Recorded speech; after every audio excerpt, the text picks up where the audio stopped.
Striking on the run can be a very difficult skill to perfect, to practice and to coach, okay? Because we've gotten to the point where we're lovely and steady striking out of our hand on our right and on our left, but then we have to get to the point where to really get to where you want to go, you have to be good at striking on the run off your right hand side and off your left hand side, so that both sides are perfect standing and on the move.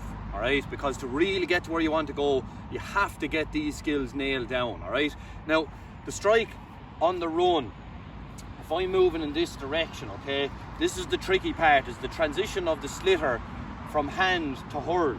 Right, so a lot of people, when they're running, they'll be running to try and practice it, and then all of a sudden they stop to hit it, okay, and they think, right, that's struck on the run, but it's not. The key thing is, when you're presenting the ball to the hurl, when the ball is being released, when the slitter is being released to be struck, it has to be released forward. So a lot of people now will probably be saying like, oh, like a Limerick hand pass, you know, whatever. Right, okay, look, it's that same motion here, right, that I'm releasing the slitter forward this way so that it's moving directly into my momentum and I don't break stride. I'll show a few of these now in slow motion, right? That I don't break stride, I don't compromise my technique. But again, this is different than when I'm standing to strike. If I'm taking a free, for example, right, that the elbow comes up, that chicken wing, you know, that the wrists get cocked, the elbow comes up from a puck out, let's say, a sideline cut, a free, right? Or even if I'm standing and I have time to really plant the feet and give it welly, right?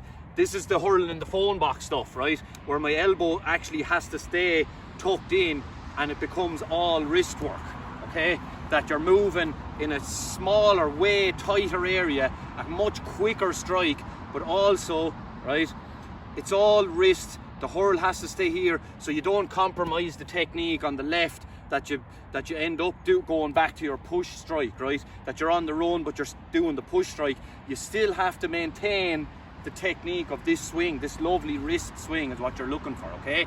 So I'll just show a few in slow motion so you can really see what I'm talking about. So if I'm running, let's say to strike off my right hand side and I'm going this direction, all right?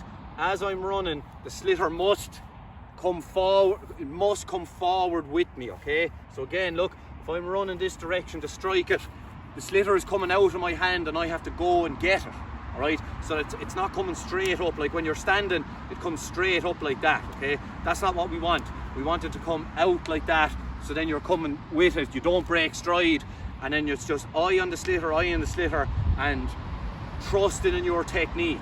That's what you want. We're practicing the proper technique over and over and over again, okay? So I'll show a few off my right hand side in slow motion, and then there'll be one on my left hand side in slow motion. And again, just try and see, look, that the slitter is being released, hopefully, look. So if I'm coming from this side, that the slitter is being released forward and that I don't break stride.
So hopefully that was clear then on the slow motion videos, that the elbows are nice and tucked, okay?